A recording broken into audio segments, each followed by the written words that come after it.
तो स्वागत है आपका अपने चैनल एग्जाम जोन पे। तो एक बार फिर से मैं हाजिर हूँ 1 फरवरी 2022 के इंपॉर्टेंट इवेंट्स के साथ। आप कंप्लीट वीडियो ध्यान से देखें क्योंकि लास्ट में आपको 2 क्वेश्चंस के जवाब देने हैं। आज का पहला क्वेश्चन है world neglected tropical Disease day. World neglected tropical Disease day ये किस डेट को मनाया जाता है? तो ये मनाया जाता है आपका 30 जनवरी को। कब? 30 जनवरी को। ये देख लीजिए, हर वर्ष 30 जनवरी को world neglected tropical Disease day मनाया जाता है, जिसका दूसरा नाम है वर्ल्ड एनटीडी डे। अच्छा, ये निग्लेक्टेड ट्रॉपिकल डिजीज क्या होती हैं? Tropic of Cancer, Tropic of Capricorn, इनके बीच में जो कंट्रीज पड़ती हैं उसमें क्या होता है, रेन फॉरेस्ट होते हैं, मच्छर, टीबी, मलेरिया, खांसी, ऐसे रोग हमेशा रहते हैं। इवन सांप का काटना, जो स्नेक बाइट्स होती हैं उनके भी। तो क्योंकि ये ट्रॉपिक ऑफ कैंसर और ट्रॉपिक ऑफ कैप्रिकॉर्न के बीच में होने वाली कंट्रीज को प्रभावित करती हैं डिजीजेस, तो अमीर कंट्री यानी डेवलप्ड कंट्रीज इन पर पैसा खर्च नहीं करती हैं क्योंकि उनको फर्क नहीं पड़ रहा। लेकिन कोविड ने क्या किया, उनको हिट किया, इसीलिए उन्होंने झड़ाका मतलब तुरंत जो है वैक्सीन निकाल दी उसकी। लेकिन मलेरिया उनको फर्क नहीं डालता, टीबी उनको फर्क नहीं डालता, इसलिए वो निगलेक्ट करते हैं इन डिजीजेस को, इसीलिए इनका नाम हो गया निगलेक्टेड ट्रॉपिकल डिजीज। निगलेक्टेड इसलिए क्योंकि वो निगलेक्ट करते हैं, ट्रॉपिकल इसलिए क्योंकि ट्रॉपिकल रेन फॉरेस्ट वाले एरिया में होती हैं। तो उसकी याद में हर वर्ष 30 जनवरी को निगलेक्टेड ट्रॉपिकल डिजीज डे मनाया जाता है। थीम क्या है इस बार? तो थीम है achieving health equity to end the neglect of poverty related diseases. याद रखिएगा, achieving health equity to end the neglected of poverty related diseases. 2022 में वर्ल्ड निगलेक्टेड ट्रॉपिकल डिजीज, इसका स्लोगन क्या है? From neglect to care. तो theme और slogan भी वैसा ही याद रखिएगा। पहली बार जो आपका World Neglected Tropical Disease Day है 30 जनवरी 2020 को मनाया गया। यूएई द्वारा इसका फेवर किया गया था कि भैया हर वर्ष इसको 30 जनवरी को मनाना चाहिए। तो याद रखिएगा, सबसे ज़्यादा इन्फेक्शन होता है किन कंट्रीज़ में? जो ट्रॉपिक ऑफ कैंसर या फिर ट्रॉपिक ऑफ कैप्रिकॉर्न के बीच में है। नेक्स्ट क्वेश्चन है, राफेल नडाल द्वारा 2022 का Australian open men single category में जीत लिया गया है। राफेल नडाल कहाँ से बिलोंग करते हैं? तो आपको पता ही है, स्पेन के टेनिस प्लेयर हैं राफेल नडाल। ये देखिए, ये हैं आपके राफेल नडाल। कहाँ से आते हैं? स्पेन से आते हैं। 2022 का ऑस्ट्रेलियन ओपन जीता है मेंस कैटेगरी में। अच्छा, ये राफेल नडाल ने हराया किसको है? तो डेनियल मेदवेदेव को हराया है और इन्होंने ऑस्ट्रेलियन ओपन 2022 जीत लिया है मेंस कैटेगरी में। अब तक सबसे ज़्यादा टाइटल इनके नाम पर हैं 21, लेकिन महिलाओं के टाइटल को अभी भी नहीं तोड़ पाए। सबसे ज़्यादा वुमेन्स कैटेगरी में टाइटल किसके पास हैं? तो मार्गरेट कोर्ट जो कि ऑस्ट्रेलिया की हैं, उनके पास 24 ग्रैंड स्लैम के टाइटल हैं। तो ये रखिएगा, राफेल नडाल ने ऑस्ट्रेलियन ओपन जीता है मेंस कैटेगरी में, हराया है डेनियल मेदवेदेव को। अच्छा, कल मैंने आपको बताया था ऑस्ट्रेलियन ओपन वुमेन्स कैटेगरी में किसने जीता है? तो ऑस्ट्रेलिया की एशली बार्टी ने वुमेन्स कैटेगरी में ऑस्ट्रेलियन ओपन जीता था। किसको हराया था? डेनियल कॉलिन को, जो कि यूएस की हैं। तो ग्रैंड स्लैम ऑस्ट्रेलियन ओपन हो रहा था। मेंस कैटेगरी में राफेल नडाल ने जीता है, वुमेन्स कैटेगरी में एशली बार्टी ने जीता है। कंट्री और डिफीटेड पर्सन आप याद रखेंगे। ग्रैंड स्लैम विंबलडन सबसे ओल्ड है, कल मैंने आपको बताया था। ये 4 ग्रैंड स्लैम के टूर्नामेंट होते हैं। अगर ईयरली देखा जाए स्टार्टिंग से लास्ट तक, तो सबसे पहले ऑस्ट्रेलियन ओपन होता है, फिर फ्रेंच होता है, फिर विंबलडन होता है और सबसे लास्ट में होता है यूएस ओपन। कई बार एग्जाम में सीरियल पूछ लेते हैं इनका। नेक्स्ट क्वेश्चन है, हाल ही में NCRB national crime record bureau द्वारा death penalty in India report जारी की गई। आपको बताएं 2021 में जो डेथ पेनल्टी दी गई है वो कितने % बढ़ गई है? तो death penalty in India report के हिसाब से 2021 में मृत्युदंड की सजा 21% बढ़ गई। कितनी?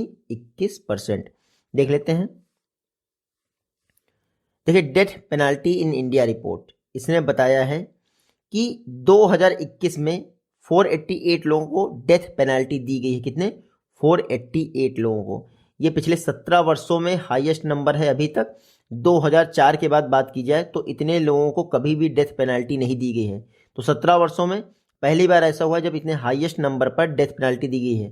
488 लोगों को डेथ पेनल्टी दी गई है। ठीक है, बाकी अगर 2020 से कंपेयर किया जाए तो 21% अधिक केसेस हैं जिनमें डेथ पेनल्टी दी गई है। नेशनल क्राइम रिकॉर्ड ब्यूरो, उनके द्वारा prison statistics of India report जारी की जाती है, उसी का एक पार्ट है death penalty in India report. 2004 के बाद 2021 में सबसे ज़्यादा डेथ पेनल्टी दी गई हैं। इसमें जो आपको ट्रायल कोर्ट है उसके द्वारा 144 और हाई कोर्ट के द्वारा 39 डेथ पेनल्टीज दी गई हैं, तो याद रखिएगा। प्रोजेक्ट 39 ये क्या है? देखिए, ये report on annual statistics on death penalty है, जनवरी 2022 में रिलीज की गई है। प्रोजेक्ट 39A के तहत जो क्रिमिनल लॉ एडवोकेसी ग्रुप है नेशनल लॉ यूनिवर्सिटी के तहत, वो चाहता है कि डेथ पेनल्टी कम से कम हो। तो प्रोजेक्ट 39 अलग बात है, डेथ पेनल्टी पर जो रिपोर्ट आई अलग बात है। 21% इंक्रीज हुआ है, 488 लोगों को दी गई है डेथ पेनल्टी, 2004 में 563 लोगों को दी गई थी। तो death penalty in India report पहली बार 2016 में जारी की गई थी, इस बार फिर से जारी की गई है एनसीआरबी द्वारा, national crime record bureau. NCRB आप देखना चाहें तो ये है एनसीआरबी। एनसीआरबी की स्थापना हुई थी 1986 में, हेडक्वार्टर है दिल्ली में इसका, और डायरेक्टर कौन है एनसीआरबी के? तो याद रखिएगा रामफल पवार। कौन है? रामफल पवार।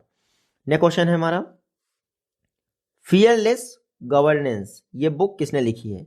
तो फियरलेस गवर्नेंस ये बुक लिखी गई है किरण बेदी द्वारा। किसके द्वारा? किरण बेदी द्वारा। ये देख लीजिए, ये है आपकी बुक फियरलेस गवर्नेंस, बुक के राइटर हैं किरण बेदी। ये आप समझ सकते हैं किरण बेदी जी को, फियरलेस गवर्नेंस। देखिए, पुदुचेरी में ये लेफ्टिनेंट गवर्नर रही 5 वर्षों तक, रिटायर्ड आईपीएस हैं, इंडिया की first female IPS Kiran Bedi. इन्होंने अपने 5 वर्षों का कार्यकाल इस बुक में बताया है as a lieutenant governor of Puducherry, fearless governance, याद रखिएगा। कल मैंने आपको बताया था द $10 ट्रिलियन ड्रीम, ये एक अलग बुक थी जिसको लिखा था सुभाष चंद्र गर्ग ने, $10 ट्रिलियन ड्रीम। आज दूसरी बुक है फियरलेस गवर्नेंस, किरण बेदी ने लिखा है। नेक्स्ट क्वेश्चन है, security printing and minting corporation of India, इसकी स्थापना कब हुई थी? तो security printing and minting corporation of India, इसकी स्थापना हुई थी 2006 में। चर्चा में क्यों है? देखिए, पीआईबी की ये न्यूज़ है।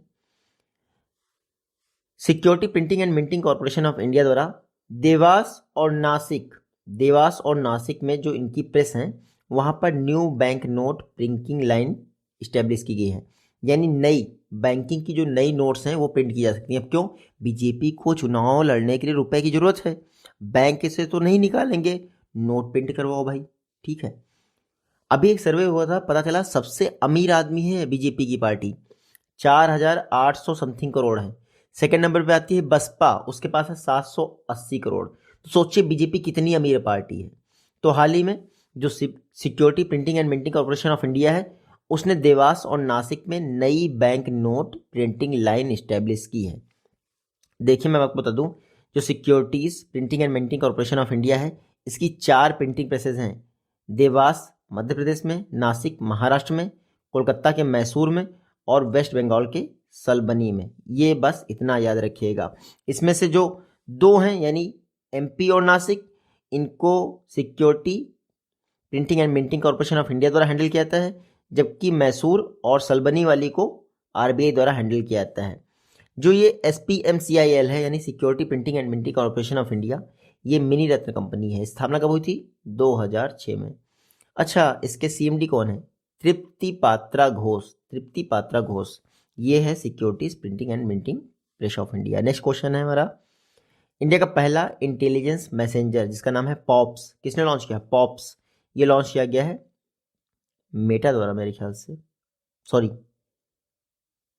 पेटीएम मनी द्वारा। पॉप्स लॉन्च किया गया है किसके द्वारा? पेटीएम मनी द्वारा। देखिए, पेटीएम मनी द्वारा इंडिया का पहला इंटेलिजेंट मैसेंजर पॉप्स लॉन्च किया गया है। तो आप आसानी से पैसे भेज सकते हैं और कह सकते हैं भैया शाम को 5 बजे पैसे जाना है, तो ये इंटेलिजेंट मैसेंजर हो गया। किसने लॉन्च किया है? पेटीएम मनी लॉन्च किया। नाम क्या है इसका? पॉप्स इसका नाम है। अगर हम बात करें पेटीएम मनी की तो इसकी स्थापना कब हुई थी? 2017 में। हेडक्वार्टर इसका है बेंगलुरु में। पेटीएम मनी की बात कर रहा हूँ मैं। CEO हैं वरुण श्रीधर। नेक्स्ट क्वेश्चन है हमारा, भारत में वर्ल्ड लेप्रेसी डे किस डेट को मनाया जाता है? तो भारत में वर्ल्ड लेप्रेसी डे ये मनाया जाता है आपको 30 जनवरी को मेरे ख्याल से। क्यों? महात्मा गांधी जी की पुण्यतिथि होती है ना, इसलिए। वर्ल्ड लेप्रेसी डे, ये देखिए जनवरी महीने के लास्ट संडे को मनाया जाता है, ये याद रखिएगा। लेकिन इंडिया में जो वर्ल्ड लेप्रेसी डे है वो 30 जनवरी को मनाया जाता है। क्यों? क्योंकि महात्मा गांधी जी की डेथ एनिवर्सरी है। इस बार 2022 में जो वर्ल्ड लेप्रेसी डे है, थीम क्या है? United for dignity. क्या है? United for dignity. पहली बार वर्ल्ड लेप्रेसी डे कब मनाया गया था? तो 1954 में इनिशिएट किया गया था। फ्रांस के एक जाने माने दानवीर थे, उन्होंने महात्मा गांधी जी की लाइफ को इसको समर्पित किया कि वर्ल्ड लेप्रेसी डे जनवरी मंथ के लास्ट संडे को मनाया जाए। बाकी लेप्रेसी एक इन्फेक्शियस डिजीज होती है जो कि बैसिलस माइक्रोबैक्टीरियम लेप्रे से होती है, यानी बैक्टीरिया जनित रोग है लेप्रेसी। नेक्स्ट क्वेश्चन हमारा, सी मीन्स बिजनेस प्रोग्राम ये किसने लॉन्च किया है? तो इंडिया में जो ये सी मीन्स बिजनेस प्रोग्राम है, ये मेटा का प्रोग्राम। किसका?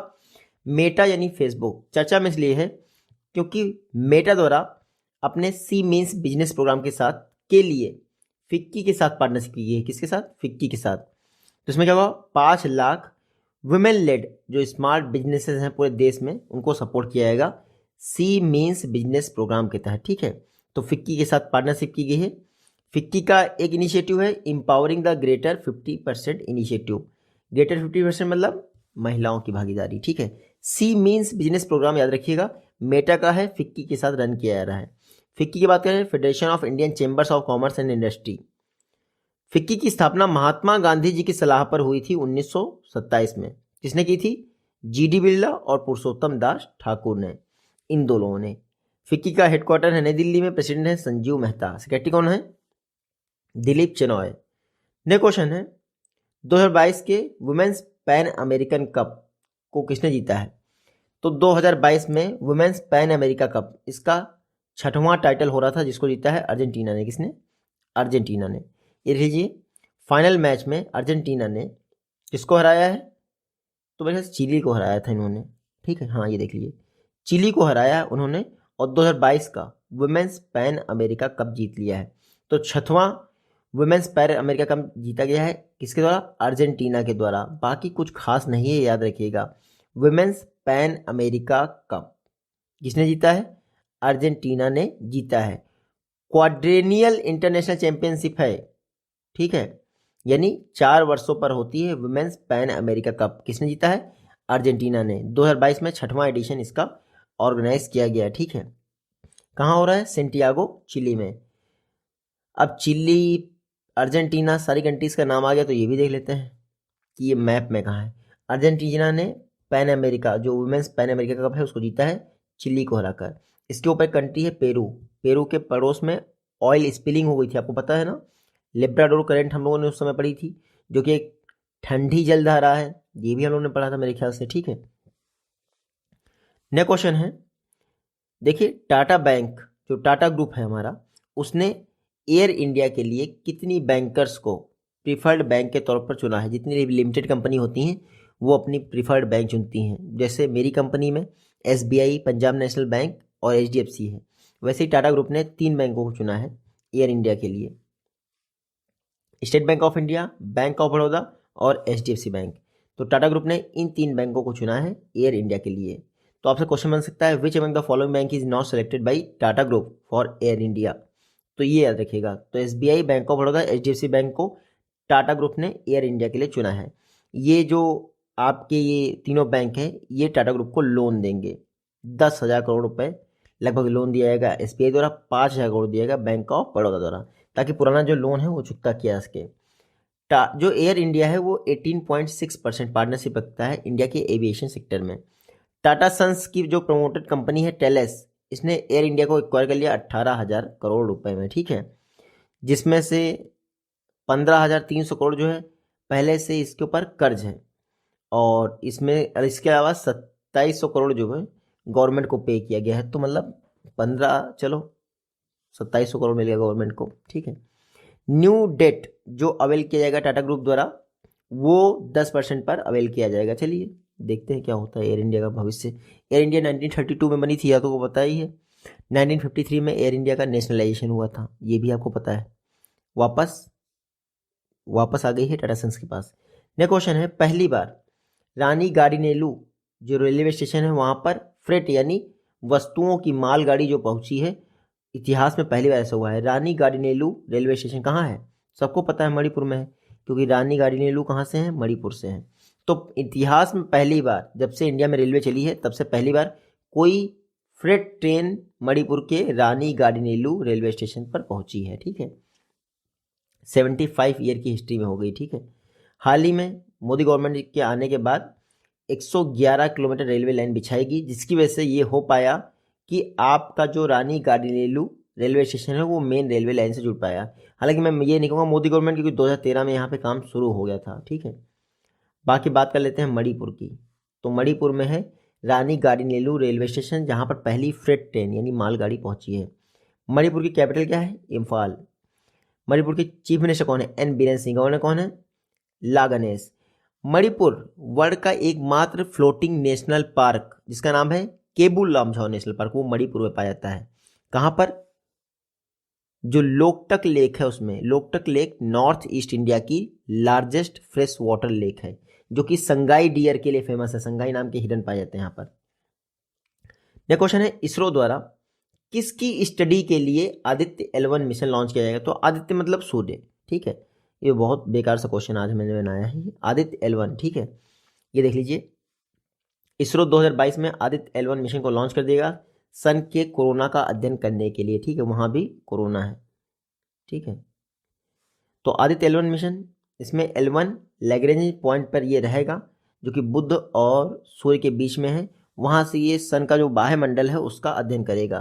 तो याद रखिएगा, ये इसरो का सेकंड मिशन होगा जो एस्ट्रोसेट से जा रहा है। एस्ट्रोसेट इससे पहले 2015 में लॉन्च किया था। तो आदित्य L1 इसरो का मिशन है सोलर वेदर सिस्टम के लिए। इसरो की बात कर लेते हैं। ISRO Indian Space Research Organisation, ISRO की स्थापना कब हुई थी? 15 अगस्त 1969 को। हेडक्वार्टर कहाँ है इसरो का? बेंगलुरु में। इसरो के 10th जो है डायरेक्टर कौन बने हैं? Chairman S Somnath. Next question है, नेशनल कमीशन फॉर वुमेन, इसकी स्थापना किस वर्ष की गई थी? तो राष्ट्रीय महिला आयोग, नेशनल कमीशन फॉर वुमेन, इसकी स्थापना मेरे ख्याल से की गई थी 1990 और के 2 के आसपास। ये देखिए 1992 में नेशनल कमीशन फॉर वुमेन की स्थापना की गई थी। हाल ही में 30वां स्थापना दिवस मनाया है नेशनल वुमेन्स कमीशन ने। अच्छा, थीम क्या है? जो फाउंडेशन डे प्रोग्राम है उसका थीम क्या है? सी द चेंज मेकर, याद रखिएगा। तो नेशनल वुमेन्स कमीशन 1992 में 31 जनवरी को इस्टेब्लिश हुआ था। 30वां स्थापना दिवस मनाया गया है। देखिए, बाकी तो मुझे नहीं पता है, लेकिन हाँ 1990 में national commission for women act पास हुआ था। ठीक है, उसमें डिफाइन किया गया है नेशनल कमीशन फॉर वुमेन को। इंडिया में जो नेशनल कमीशन फॉर वुमेन है उसकी पहली हेड कौन थी? जयंती पटनायक। वर्तमान में रेखा शर्मा है। नेक्स्ट क्वेश्चन है हमारा, लेफ्टिस्ट ज़ियोमारा कैस्ट्रो हाल ही में किस कंट्री की फर्स्ट वुमेन प्रेसिडेंट बनी है? पहली महिला राष्ट्रपति। ज़ियोमारा कैस्ट्रो हाल ही में हॉन्डुरस की पहली महिला राष्ट्रपति बनी है। ये देख लीजिए आप, ये है ज़ियोमारा कैस्ट्रो। कौन है? ज़ियोमारा कैस्ट्रो। ये हॉन्डुरस की फर्स्ट फीमेल प्रेसिडेंट बनी है, ज़ियोमारा कैस्ट्रो। यहाँ पर ये Xiomara Castro first women president of Honduras. मेरे ख्याल से और कुछ भी आपको जानने की जरूरत नहीं। हाँ, आपको जानने ये जरूरत है कि हॉन्डुरस कहाँ है। तो मध्य अमेरिकी देश है हॉन्डुरस। ठीक है, इसकी आप कैपिटल पढ़ लीजिए, तेगुसिगल्पा। क्या? तेगुसिगल्पा, ये हॉन्डुरस की कैपिटल है। करेंसी क्या है? लेम्पीरा। क्या है? लेम्पीरा। और हाल ही में फर्स्ट फीमेल प्रेसिडेंट बनी है हॉन्डुरस की। कौन? ज़ियोमारा कैस्ट्रो। नाम याद रखिएगा, ज़ियोमारा कैस्ट्रो। लास्ट क्वेश्चन आपका, सेजली क्रिस्ट हाल ही में निधन हो गया। कहाँ से बिलोंग करती हैं? सेजली क्रिस्ट बहुत चर्चा में है। क्यों? देखिए मैं बताता हूँ, यूएसए से बिलोंग करती हैं सेजली क्रिस्ट। की देखिए, मिस यूएसए रही हैं 2020 में। बहुत यंग, बहुत कम उम्र में मर गई हैं ये सेजली क्रिस्ट। ठीक है, मिस यूएसए 2019 के दौरान रही, सॉरी। ठीक है, सेजली क्रिस्ट हाल ही में इनका निधन हो गया। तो याद रखिएगा, मिस यूएसए 2019 की सेजली क्रिस्ट हाल ही में इनका निधन हो गया। बाकी कुछ आपको याद रखने की जरूरत नहीं। ये आज की वीडियो से क्वेश्चन है। आई होप कि आप इजीली इनका जवाब दे पाएंगे। जल्दी मिलते हैं।